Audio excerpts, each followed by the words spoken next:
Hey, listeners, welcome today to the Entrepreneurial Agent Podcast. Here, I've got the distinct pleasure and honor of speaking with today Robert. He is a real estate agent here in the Hampton Roads area. Focuses with buyers, sellers, and investors. And we're going to learn from him today what's working in the market, what's changed in the market, and really how to position yourself to win today if you're an agent. So, hey, Robert, thanks for coming on the show, man. Oh man, my pleasure. Thanks for having me. Yeah, yeah, absolutely. So tell us a little bit. I don't think you probably weren't born a real estate agent. So tell us kind of how you got here, man. Oh, that's a good question. The truth be told, I started off in the Navy. I did 20 years in the Navy, and Hampton Roads is where my final duty station was. And I got into real estate because I had a really good friend of mine that had also retired from the military, and he helped me buy my first house. And I just really enjoyed the process of, start to finish. I've always enjoyed sales processes, even with vehicles, when I bought vehicles. And I just thought to myself, this was something that I would really like to do and see myself doing long term post Navy. And so, rest is history. Here I am now as an agent. So you're happy with that decision? Oh, absolutely, man. I could never see myself doing any other job besides real estate. It's great. Yeah, yeah, no, that's awesome. I know for top producers like we have on the show that they're all sort of cut from the same cloth in that sense, in terms of the freedom and flexibility gives you the unlimited opportunity to serve people and really create the kind of lifestyle that you want, right? Absolutely. So one of the things that it's great about this job is because it's commission only, there's no Mm. maximum amount of money you can make, but there's also no minimum. So Right. it really depends on you, So if you are willing Yeah. to go out there and drum up business and do the hard work that some people aren't wanting to do or don't know to do, then I can't see any reason why you wouldn't be successful. It's funny, real quick. One of my team leader and I always have this discussion when it comes to certain members of our peers. You're either a hunter or you're a gatherer. So Mm. you either wait around for somebody to give you something or you go out there and you try to earn it. So we always try to Yeah. keep a hunter mindset of going out there and trying to drum up business for yourself. Because at the end of the day, everybody else will do what's in their best interest so they can get business and serve their clients. Whether you survive in the game or not, that is going to be completely on you. And you only have yourself to blame at the end of the day if it doesn't. So I don't know. That's kind of harsh words, but I think they kind of ring true based on my experience. Well, I think you're right, man. A lot of people get in the real estate game because they see the bling, the opportunity, and like we said, that lifestyle, the opportunity to set your own schedule and live, and they look at the kind of commissions and things you can make. But like you said, there's definitely a flip side to it. And our this whole podcast is geared around I call it the entrepreneurial agent because you're an entrepreneur, you're a business for yourself. You might work for a brokerage and you might be a real estate agent, but like you said, if you're not turning lead into gold out there every day, creating things, making things happen, which is what every business owner and entrepreneur does, then it's not a good fit. You're not going to be successful. Yeah. And it seems like, when you look at the numbers that I see, like Pareto's principle, I think, the 80-20 rule with real estate agents, it's, the top, small percentage, 5%, 10% really make most of the money and build the careers while the bulk of the rest of them are just kind of, in it, but aren't really all in it. Right. Yeah. I think there is a greater degree of flexibility with when you get into this job field as far as your time, but you have to understand there's always a context to that. So what I mean by that is your time is your client's time.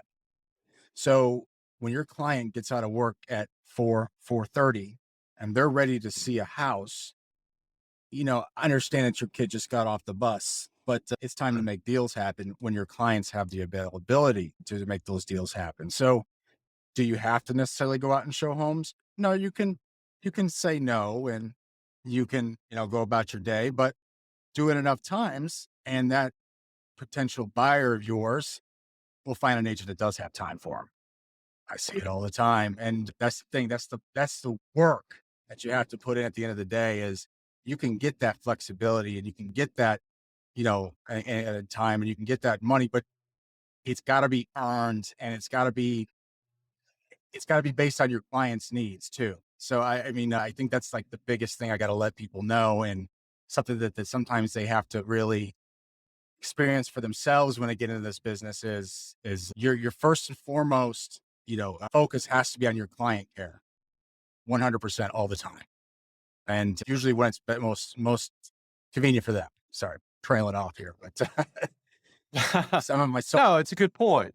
you know, No, it's a good point because yeah, I mean, a lot of your clients are full time. They work full time jobs, right? So they can't go see houses in the middle of the day while you're running around doing your other things. And so that's a bit of an adjustment for people for sure, getting into the business and realizing that your schedule is almost flipped with the rest of the world. Like your weekends, you're serving clients, right? Whereas so typically before, if you had a 9 to 5 or your weekends, you're like, I'm free to do what I want, and not necessarily the case. no, not even vacations. Yeah, right. Vacation. What about, we were talking before we hit record, we're talking about sort of the change and the shift in the market. And so you've been in this business for quite a while. What do you see? What do you see as a shift in terms of what expectations should people looking to buy or sell real estate today? How should they shift their mindset right now? That's a great question. So you can, I know this is stuff you can, I hate to like send you to Google, but Google historical interest rates. And I think Freddie Mac has a chart there, and interest rates from the historical low in 2021. Now, understand historical low. I think that average was right around what, 2.2%, something like that. Historic low. And what's the historic high? Was it what, in the 83 or so? When it was like Yeah. close to what, 16%? I don't know, Mm. something really crazy like that. So you got to look at the spread historically since, they started tracking mortgage interest rates. So if we're trailing into the sevens now, is that the lowest historical low? No, it's not historical low. Certainly not historical high, but we have to adjust what could be a new normal. I have theories as to how high this interest rates will go, but those are just my thoughts and my theories. So, but I would say is if you're waiting around for those historical interest rates, you're going to wait yourself into the grave because we have to also understand the reasons why we had low interest rates to begin with. And that's another story. And you don't have enough time in this podcast for that. So, Yeah, well, it's if you go back all the way to the 60s, because for sure in the 80s that we hit the peak there, the early 80s with particularly the arms and things, and I think 18 something percent was the high, but Mm. historically the average is right around 7.7%. Okay. Interestingly enough, yeah. So yeah, and as you said, 2021, those interest rates were not just historically low; they were abnormally low, Yeah. and something we'll probably never see again. And quite frankly, I hope that we never do because it creates a lot of secondary negative effects. And because along with that, the property appreciation, the demand was so high, that's completely unsustainable in the long run. And that was driven a lot by super, super low interest rates. And many would argue negative interest rates when you factor in the real inflation rate. So there's a shift, right? You got to make it, you got to think differently if you're a buyer or seller today based on that. Yeah, absolutely. So you can't wait around for historical interest rates because they're not coming back. Okay. So if we look at the spread of the historical data and we're in the sevens are pretty much where you're going to draw the line as the average, that's what you're going to have to expect. So the only difference is the affordability range of folks. It doesn't mean because the interest rates are higher that people's wages are also increasing, you know, in tune with inflation. That's not what's happening here. So I'm seeing, and I'm sure a lot of people are seeing this, the intro price ranges into certain cities are still very competitive for buyers. Mhm. So let's just take a nice little, number here and say let's say if buyer A, could afford a mortgage at 2.5% for $350,000 property. Well, now that it's 7%, he can't afford that $350,000 property more. It's more like a $300,000 property he can afford. So, you know, it's just one of those things where, the people's price points are going to drop. And then wherever that intro price point is, you're just going to have a lot of competition. So the best qualified people in those price points are the ones that are going to win, especially with low inventory in the markets. So Yeah, and that inventory situation is not really improving, right? I no, mean, on it's the not. higher end market, maybe, yeah, but you going back to the low interest rates. I mean, if you just bought your house or refinanced your house 2 years ago at 2.5% or 3%, I believe the number is in the neighborhood of 35% of mortgages are sub 3% right now.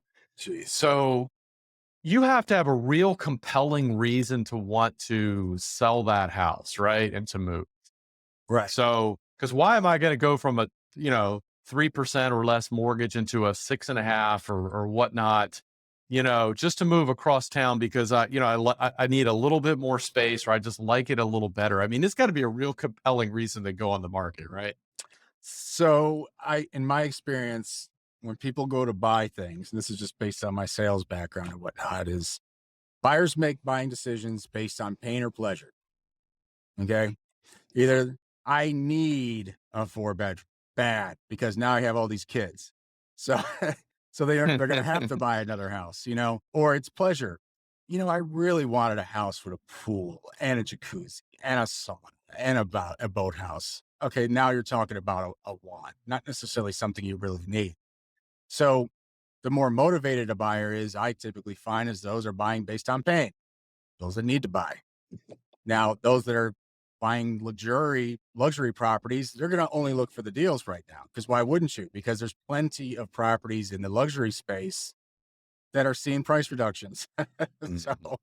Right. not necessarily again on that intro price range in certain locations. So, but the luxury market is essentially being affected. I can see that. I can see the drop in prices too. So yeah, it's you're not going to get as many people wanting to list a house because they don't want to get out of that low mortgage rate. But despite I think when it comes down to needs, people are still going to do it. It's still going to keep moving. I Yeah, yeah, for sure. So there's still going to be demand, and you talk about the lower end. I mean, the higher end. Let's be honest, when higher end luxury market, when we've seen 20+% appreciation per year for the last couple of years. There's a lot of margin, a lot of fat in there for some reduction in prices. Mhm. But on that entry level piece, you've got this whole like demographic wave of fields, right? That are in the buying, they're sort of reaching now their first time buying age. And that is a huge, huge demographic move into wanting to buy a home because they're getting married now. Finally, they're starting to have a family. And they also realize now, hey, I might be able to work from home some versus having to go in. And so I want some space. I don't want to be stuck in this tiny little apartment, right? So you're going to have tremendous demand still on the lower end for, I don't know, for the long foreseeable future, in my opinion.